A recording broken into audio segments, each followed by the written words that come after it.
Dream painting tutorial. This is Andrew Broussard, and today, as per usual, I have my 11 by 15 quarter sheet of Stonehenge Aqua, and I am going to saturate that with water.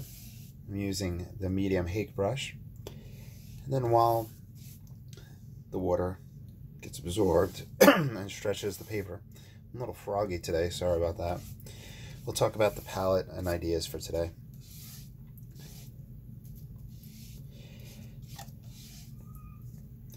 Okay, so while that soaks, and we'll hit it again in a moment. We'll clean off the palette and we'll, like I said, talk about the colors and what the plan is. So I don't know if I've mentioned this in a while, but I use a what they call a butcher tray palette. What it is it is kind of bowed in the middle, so it goes down on the sides, and whenever you have water, it could run off to the side and use the center as the mixing area. I have a mixture of colors on this one, but I'll talk through the I'm going to try to stick with the Ron Ransom palette. We might deviate a little bit from it, but we'll see what we have. So I use a spray bottle to reactivate, and I'm going to have to put some more paints out, but light red oxide, I believe this is the Cotman brand that I have on here. Alizarin crimson. Let's see, skip over that guy. We have our burnt umber. We have our burnt sienna, raw sienna, lemon yellow, ultramarine, and Payne's gray. Payne's gray is pretty tapped out here. So while I pour out some more paints, I'll talk about the plan, like I said. So I had just done a painting a moment ago, but I didn't film it or time lapse it or anything.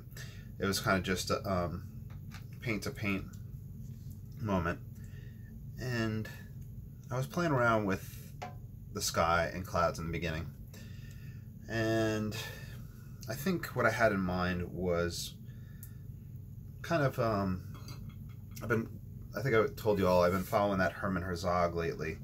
That was the gentleman from the 1800s, the German painter, and following his, he had very nice, soft, realistic skies, and he was an oil painter in the Hudson River Valley movement, and everything was like quite real. Like, he was a very realist painter. Anyway, so I was thinking about his tree clouds, and I was thinking about how I could try to adapt just the modeling of clouds into watercolor, especially wet and wet. So I was playing around with that, experimented with a few different things, mainly used the Hake brush, and that's what I'm going to utilize today, is just kind of the Hake. And yeah, so that's kind of the whole idea for it. So we needed some more Payne's gray on there. Get that out. I think we're pretty much good with everything else. Sometimes it's nicer to pull from fresh tube paint than paint that's just being reconstituted, re-wet, at least for me. Okay, so we, like I said, saturated this with water, add a little bit more. You can see how it bowed up right here. That's because it's soaked into the fibers. This is 100% cotton, and all I do is just lift up the edge and push it down. Sometimes I get marks in those locations. That's because, I guess, the hard edge right here and it just being dirty, but it doesn't really seem to affect the final image. Now, here is what I'm going to do. I'm going to start off, like usual, with kind of just a little bit of raw sienna in the sky.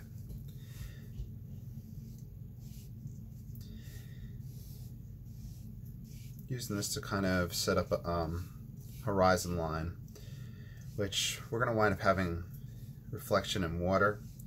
I'm not quite sure how the foreground's going to look, but it's going to be kind of a dark foreground over the light sky background with some dark elements in the sky. So this is just raw sienna being put in. Some people often say, what's that word that they use? Lubricating the paper with a raw sienna. Okay, so that's a little bit of raw sienna there. And then I was playing around with just a teeny smidgen of ultramarine. very, very light wash. And I always mention how, you know, since we're following the Ron Ranson palette for the most part with this one and using the Hake brush, Ron Ranson would always talk about how he'd put things very stark, very concentrated into the wet sky. People would gasp, and then they would see the drying shift that takes place. But for me, I'm trying to really achieve a super, super light, delicate sky, so I'm going really light. In fact, in this video, I'm not even sure if it's picking up any of that ultramarine. That's how light it is. Now, Ron Ranson does have a book on skies, and his palette for that often, I think, adds in cerulean blue, but we probably won't utilize that here. Okay, now I'm going to take Payne's Gray. So this was what I was playing around with. Taking the Payne's Gray and starting to model clouds, but kind of one of those big billowy clouds that takes place. So I'm kind of dapping it in. It's very wet and wet, so it's going to flow. And I think that was one of the things in my previous one, which is elsewhere in this room, so I don't think you all got a chance to see it, unless you saw it on the Facebook page, Ron Ranson Disciples. I just posted it on there.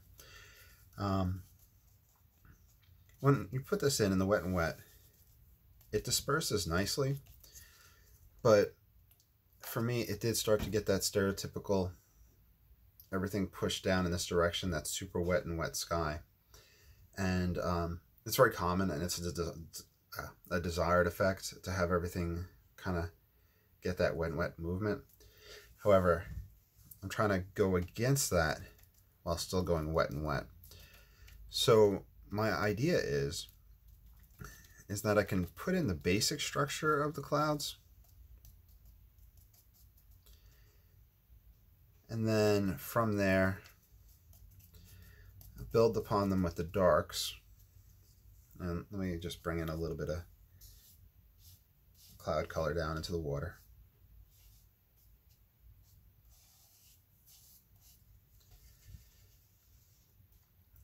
Yeah, so it's just essentially just think about building up this dark upon itself. So I'm going to be increasing the pigment concentration. So this is just more Payne's Gray. However, like I said, we have quite a big drying shift that takes great place with Payne's Gray. So I'm going to be fighting against that, as well as fighting against that usually desired flow that's starting to take place. For the most part, my board is super flat. My table has a slight incline. I mean, it's just a very small degree incline, and that might be something that's adding to that. So I may put something underneath on this side just to kind of lift it up. But then again, if we have any type of non-flatness here, we're going to have a spread. Let me put these crab claw crackers underneath, see if that gets me more perfectly flat. So that's the big experiment for today, as well as the background and building that up, and then a dark foreground. So what I'm trying to do is put in the lighter grays and then darker gray masses on the inside, leaving some holes for light. And in fact, I'm going to wind up lifting some cloud texture as well for whites. Okay, more Payne's Gray. And what I'm not certain of is how I should progress with Payne's Gray concentration. If I should just jump to a super concentrated thing, or if this will give that more soft, desired, potentially more realist cloud effects. And it might be a completely failed experiment. We're just trying to learn and see what happens. Now, as usual, I live stream this on Twitch, and then I usually upload it to YouTube.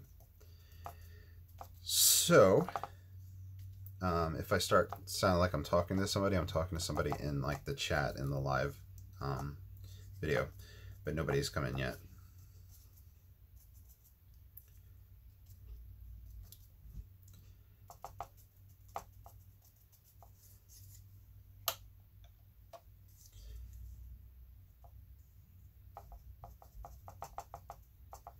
have that strong Payne's Gray pigment concentration on there. Okay, a common mixture with skies in the Ron Ranson school was the Payne's Gray and alizarin, and that gives you kind of a mauve effect. So I'm going to mix that in.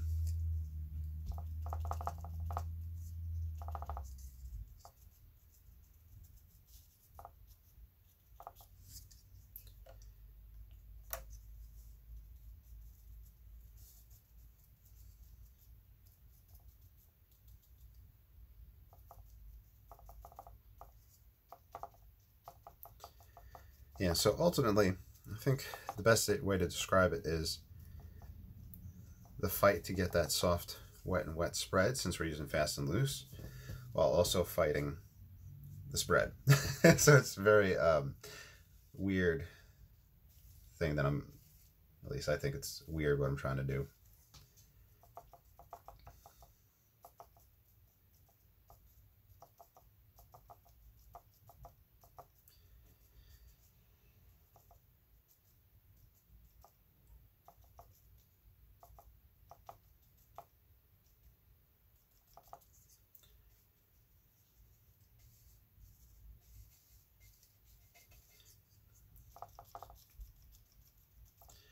I've been meaning to study, was it Sergeant and Constable, who have clouds, and I think they both did watercolors.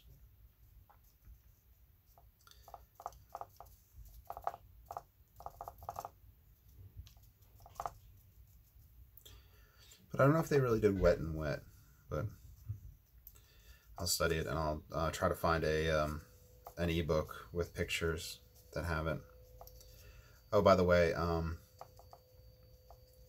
my normal spiel, of course, I have a Patreon link down below, so if you'd like to support me, it's super cheap. It's like $3. Also, there's a $5 option where I have exclusive content for Patreon members for that one, and that money goes to art supplies and just say ebooks and just research stuff, material. So yeah, if you would like to consider joining the patron, that'd be cool. If not, and if you don't want to, I totally understand.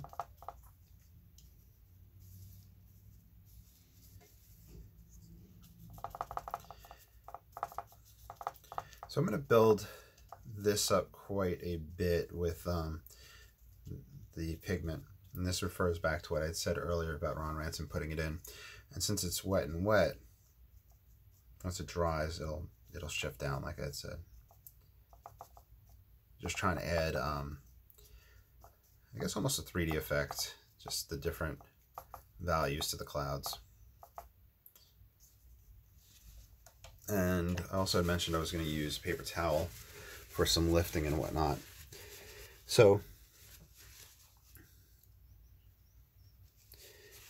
you just got to be careful with this, that you don't want a repeated pattern.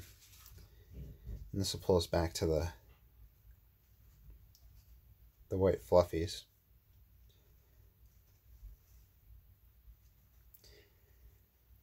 I could actually utilize it to pull up some of the extra water so we don't get that spread. So it'll stop spreading out. Maybe that'll work for us. I also do want to try to use a paper towel to see if I can do kind of a light beam type effect.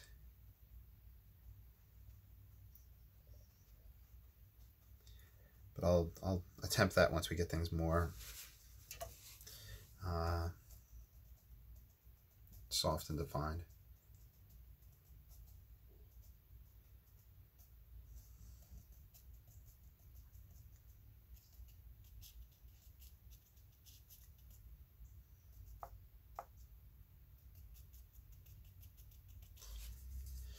Now, rather than using Payne's Gray, you can mix ultramarine with raw sienna, burnt sienna, or burnt umber. But Payne's Gray is ultramarine is very granulating. And sometimes you might not want that texture in the sky. But give it an experiment and you'll get interesting grays with those mixtures.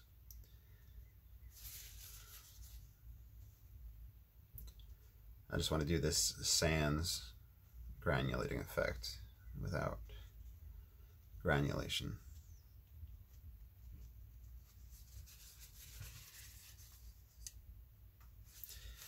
Now I do want to bring a little wet and wet down in here. It's not like this is going to dry down in this area. I just want to kind of establish a little bit of that water. Horizon will be in that area. I did move my horizon down lower than I wanted, but this is all part of the experiment. So I'm going to get more Payne's Gray on here. And I'll see that it's going to build up in darkness. I still want that dispersion and everything to kind of flow together.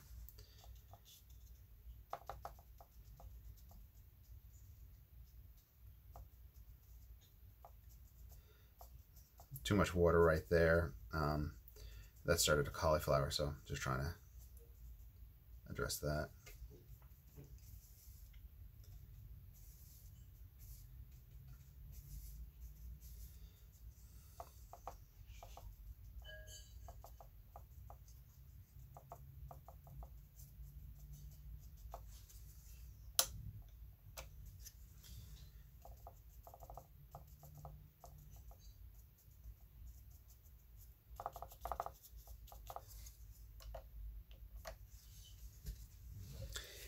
Let's do a little bit of lifting along that edge. Kind of like almost if we were layering trees.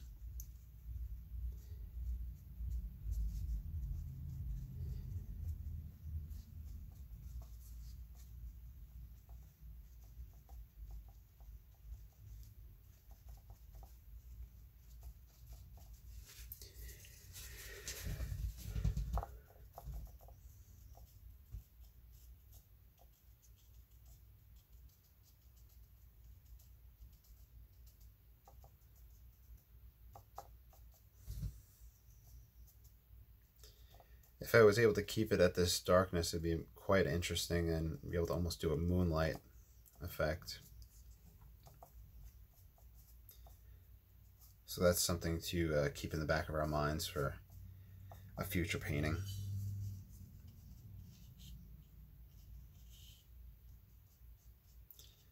This is horizon, just bringing down where what reflections will wind up being once I put trees in.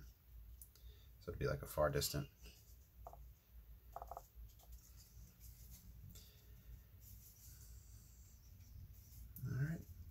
This might be the last go with the Payne's Gray in the clouds. I'm not sure.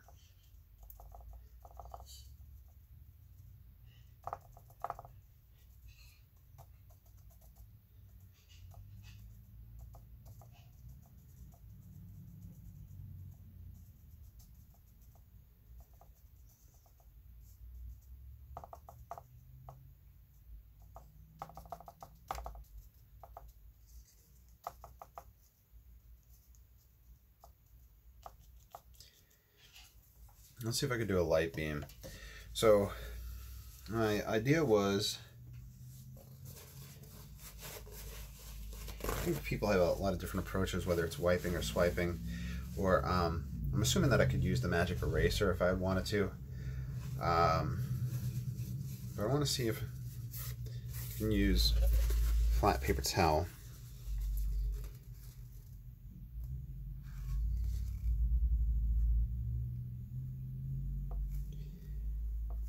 Lift it up in that fashion. This has come from here. I need more bright white. Any other openings that we can get? So we can create openings in the clouds.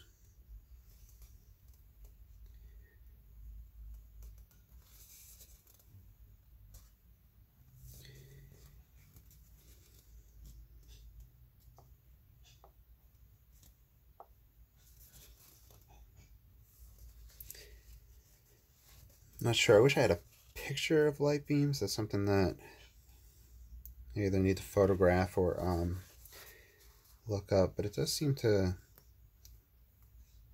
kind of give that effect, right?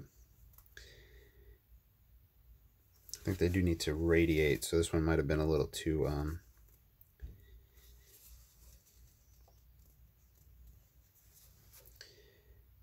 too straight right there. Then I could come back in.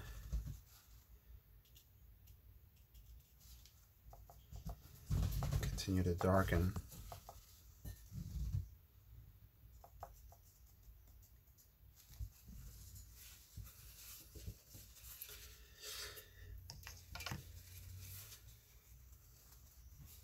Let's see.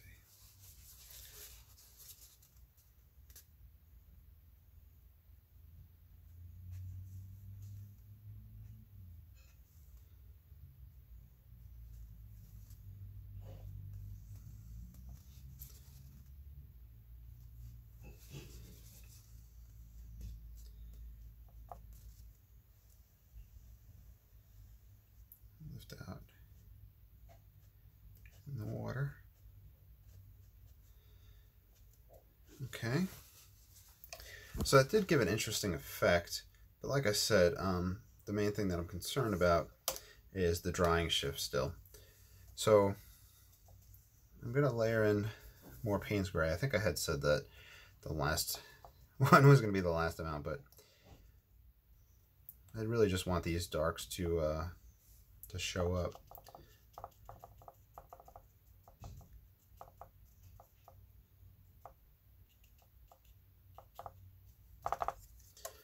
Flatten. And we do have the white brilliance of the paper, which is pretty satisfying right there. Let's kind of try to contour a little bit more clouds, light catching on the top of ones.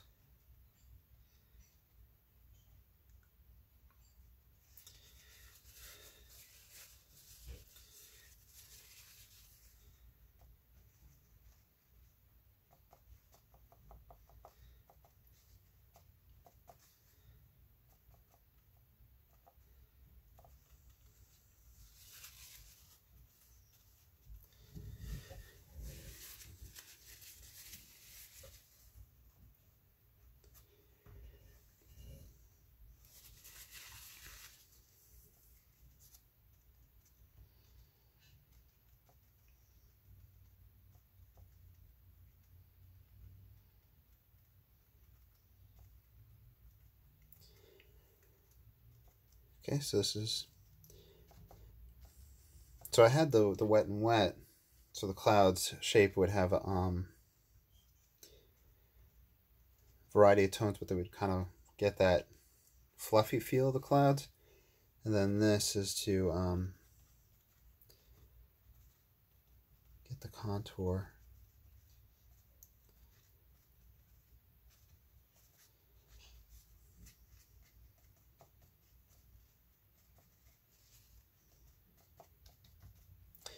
I feel like this is something that could be overdone. This is the most I've kind of experimented with clouds in this fashion.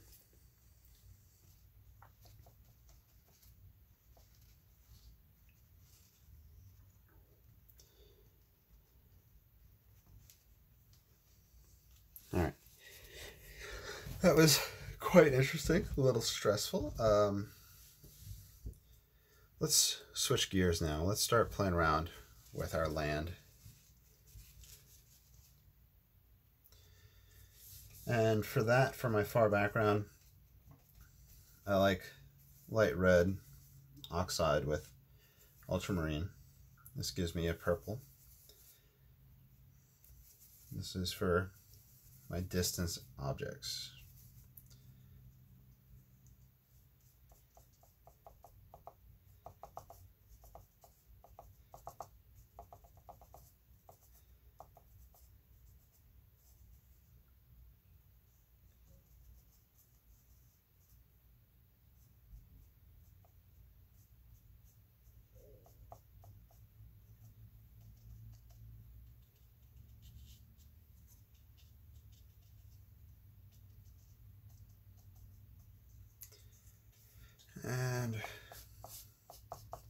want to swoop around in this fashion. Bring a little bit of reflection down back here. I had lifted water up horizontally to get that light effect on the water, but that gives me a dry brush when I'm going here, so that might have been something I would have needed to put in a little bit sooner. I could always spray it and whatnot, but I have a lot of areas that are still wet, so I don't want to do anything like that. Now, here's some raw sienna, burnt sienna, just to bring us to the foreground, help things start to pop forward.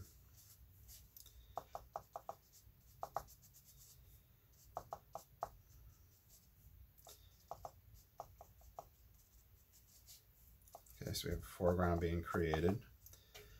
Put Payne's Gray in there as well.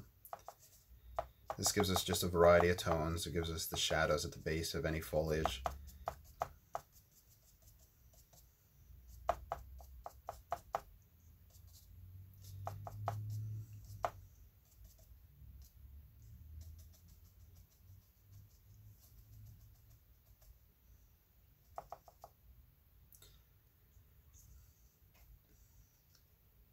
Get a little Payne's Gray for another layer in the background.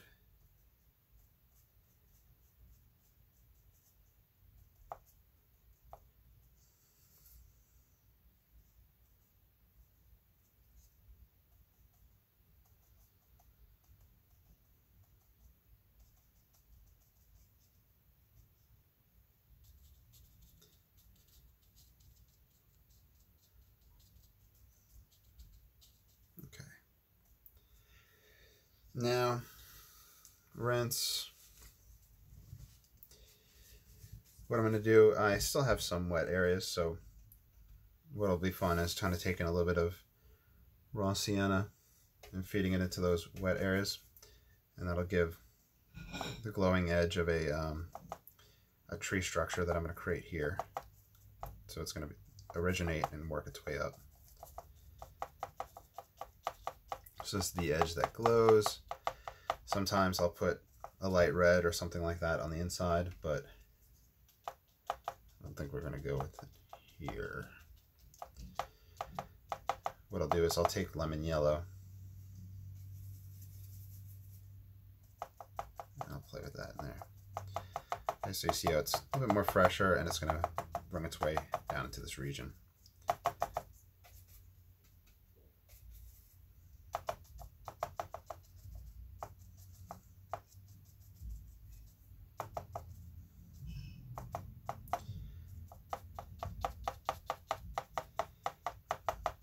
So there's a big tree structure, so let's mix ultramarine and raw sienna.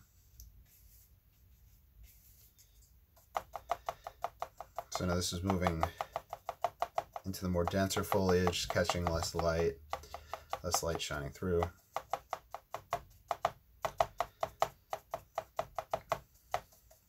I don't mind if this all kind of blends together in this stage. I could come back over it with the colors once again to kind of texturize it. I could leave bird holes, which is just like an opening in the tree where you can see the sky through it, but I kind of want to minimize that in this one. I could do Payne's Gray or ultramarine. I could just mix the dark. So I'm going to do Payne's Gray and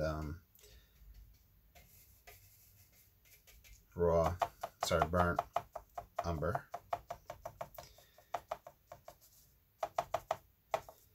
Now here's where we could kind of layer trees.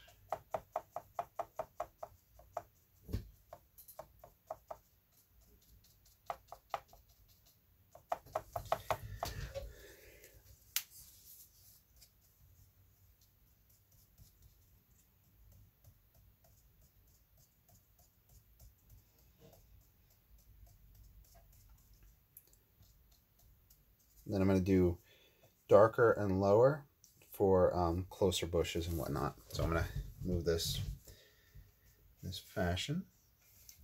Could mix the Payne's Gray with lemon yellow to get a variation on green.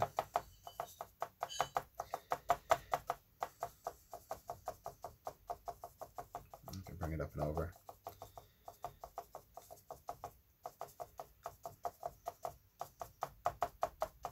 I'm just going to grab some Payne's Gray just to super darken some of these spots. That's just another layer. So what I'm trying to do is just do, like I said, layers of kind of tone, layers of color to give a the idea that there's multiple trees and bushes and whatnot here.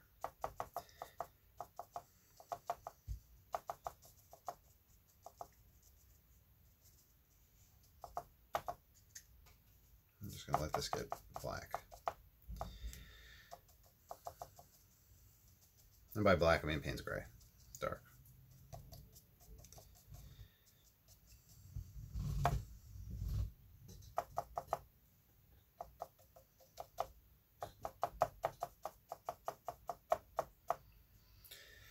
Now, let's see.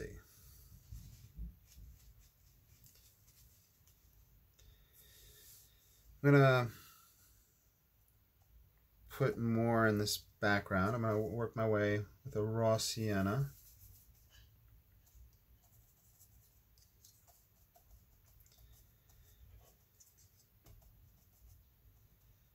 It's pulling up the pigment right there, so I'll probably have to dry off. I think I was having that issue right in that spot earlier too. It was a little bit higher up.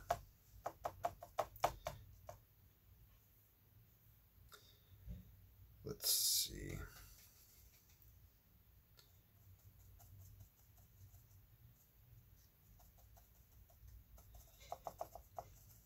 What I'm trying to do here is create the idea that we have this all curving bank of foliage and it's connecting back here.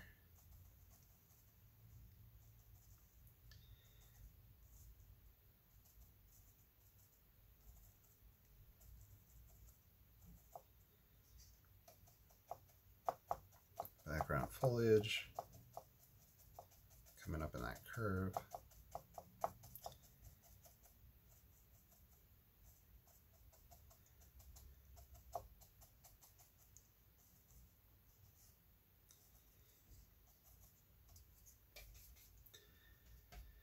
More raw sienna into this mix.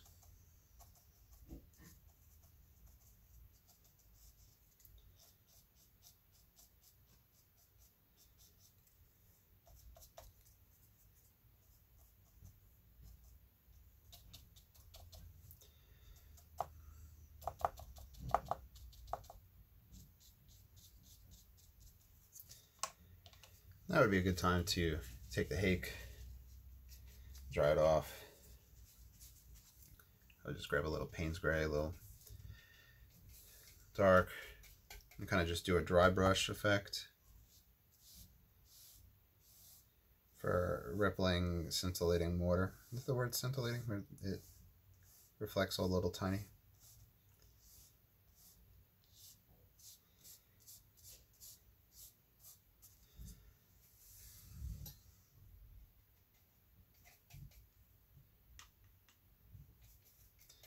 I want to create more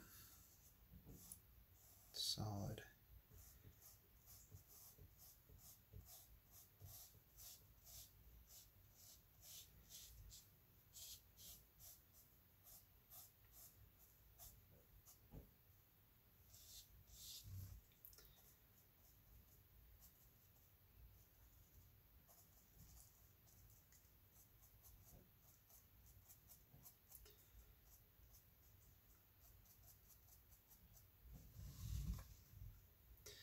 I feel like I have to put some gray there and lift it out some so that this tree line seems to appear back there, but when you're looking through the air and through this light beam, it'll appear lighter back there rather than just having it completely blank in that spot.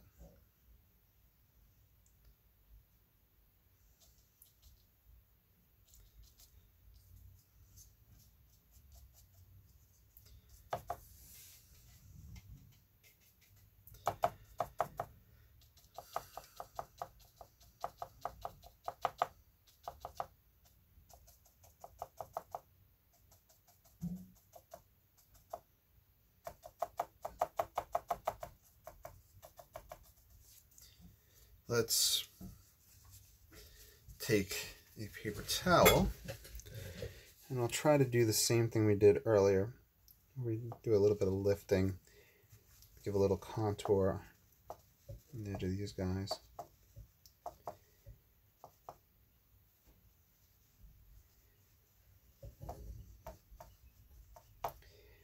We are getting texture in it, not that much lifting, but I think the variations in tone would be more subtle amongst this anyway.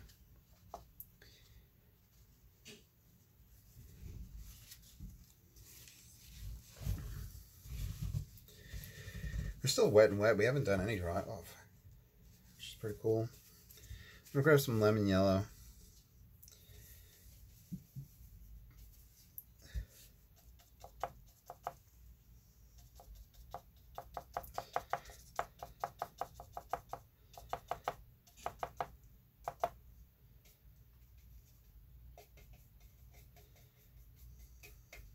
I want it a little damp. I don't want to get globbing it in.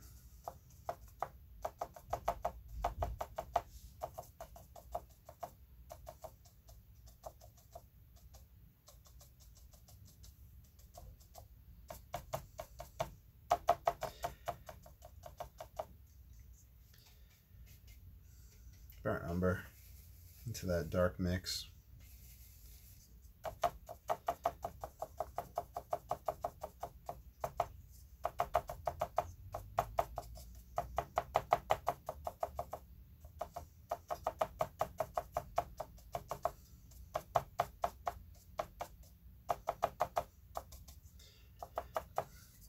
I could have trunks and stuff in here.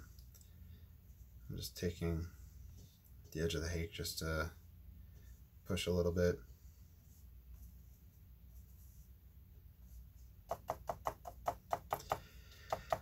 I don't know if I want to use the rigger at all.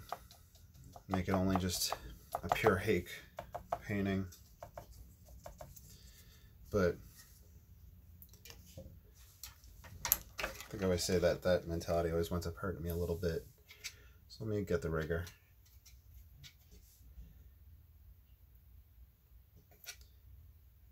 And we'll try to add depth into here. So this will be a closer trunk that we can see.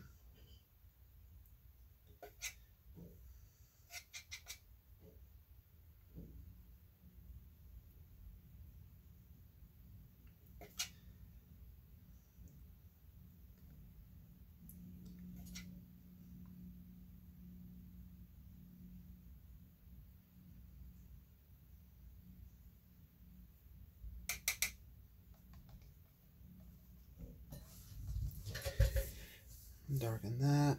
Yeah, I think the rigger was a good decision. So we can start getting these trunks. And we'll do another layer of foliage on top of that.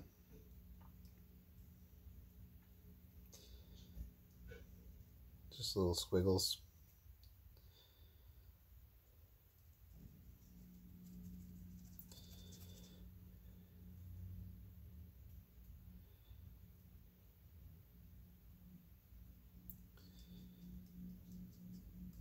I don't think we can have that light right here unless we used it to contour another bush.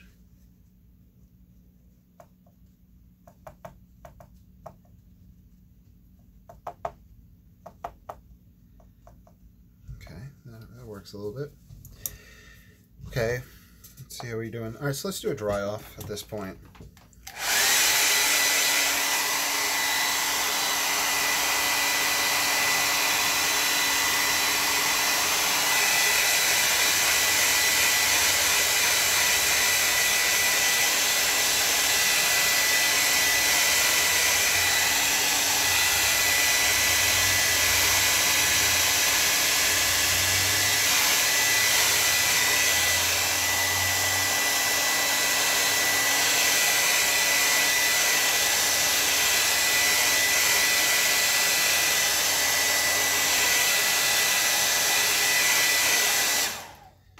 So our clouds did experience a dry off, but that's a drying shift, but that's all good.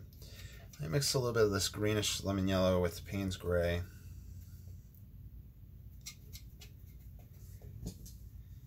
And we have that far background. I think we need to mix a little bit of light red into that to kind of tone down that green. Let's see if that does what we need to do for it. Yeah. And we'll model this a little bit more. We'll let its reflection come down in the water so we get a little bit of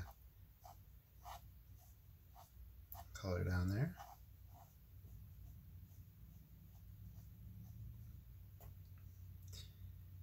Bring it along.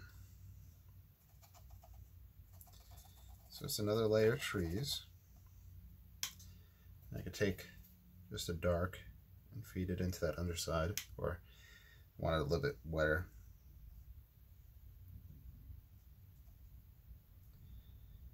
Okay, I could bring it through here, but I want it to be lighter right there, through that beam.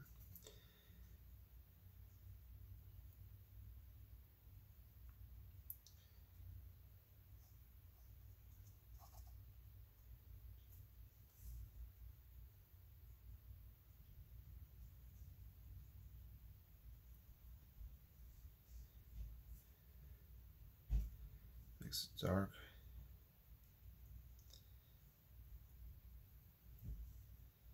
And let this continue, but just trying to apply it lighter, just get a lighter mix, maybe a little bit more water into the mixture.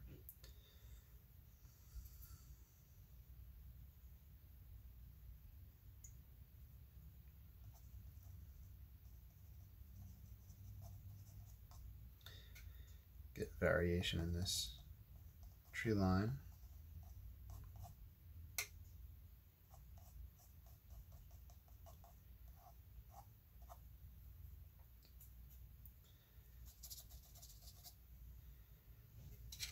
And darken the underside right here.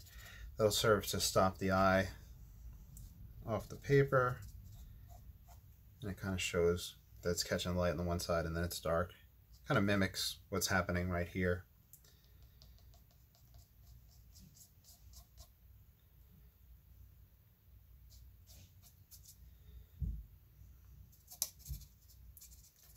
I just don't want it to be perfectly white on that side. Okay, now I'm standing up, taking a look through the viewfinder. I want to darken this back side up. I think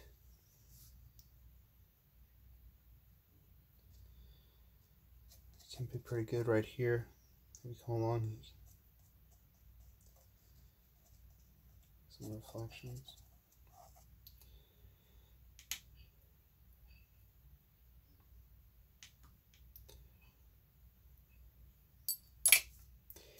Okay, we're going to darken right there. Lemon yellow, Payne's gray,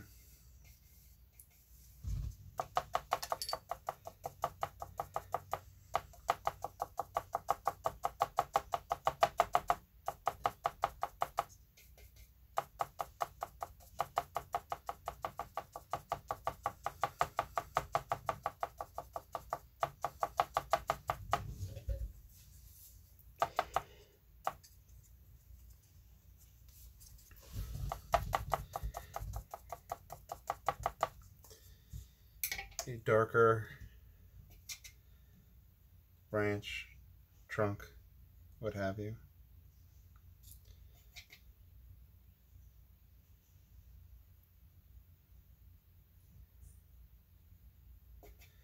For interesting contrast, I could have it come out.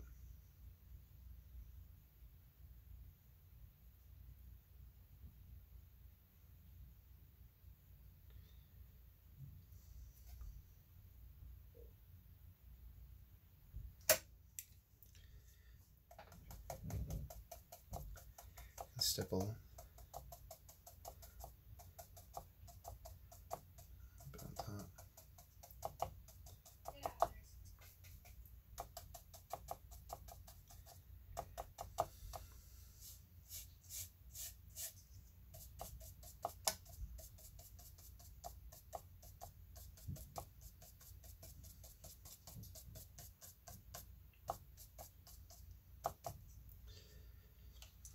Okay, let's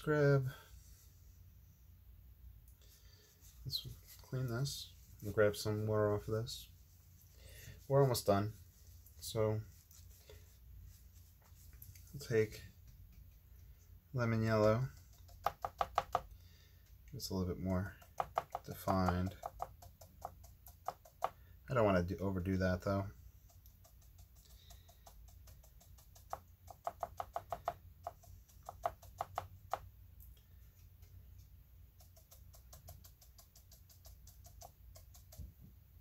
Okay.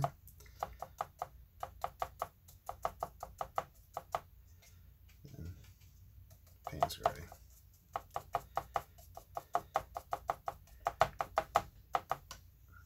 Lemon yellow.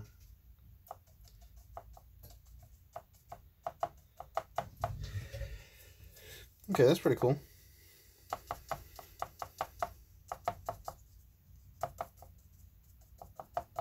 Just getting darker on that edge. Okay.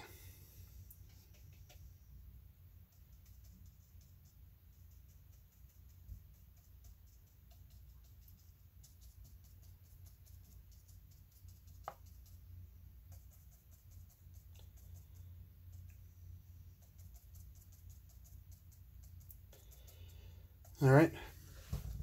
Now,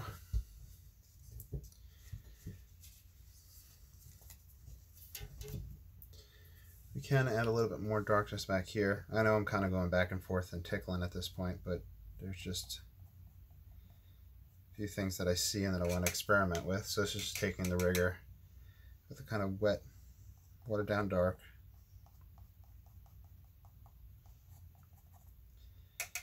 Just to model a little bit back here.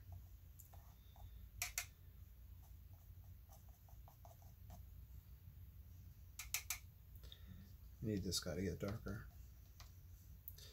Drop some splatters in the sky. And just lift them right out.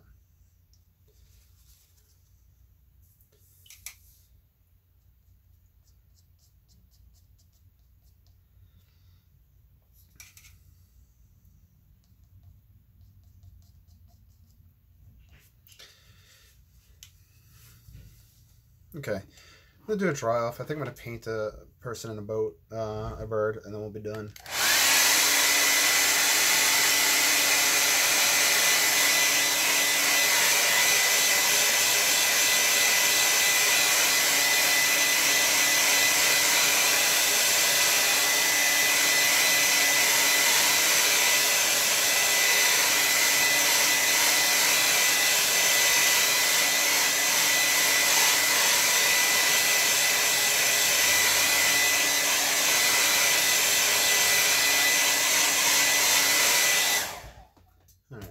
Not completely dry, but I don't want to keep you, so let's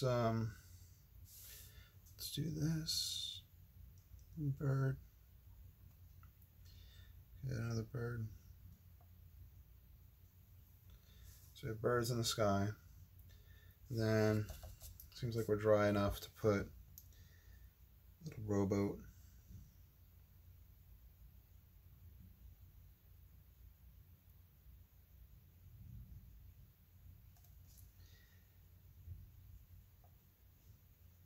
Or a canoe,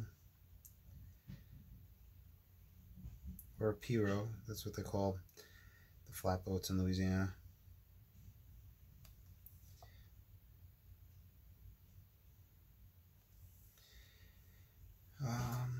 Let's see. If you want, you could play around with grass texture. You could also paint somebody in right here fishing, for different people on the lake and whatnot. I think we'll just leave it at that. Let's do the dry off again.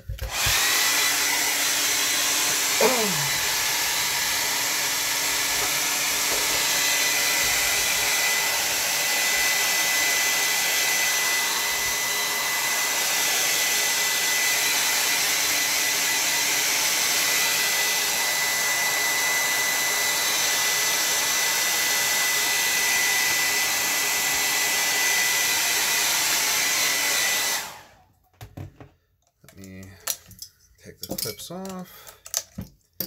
I'll put a mat over it and sign it, and then I'll show you it, and then I'll take a picture and upload this to YouTube. Yep, right about there.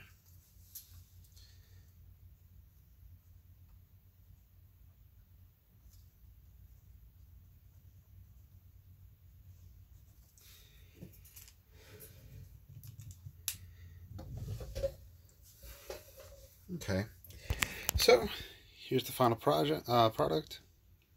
Hope you enjoyed. Feel free to paint along. Love to see your results. Please like, subscribe, and follow. All right, have a great day. Bye.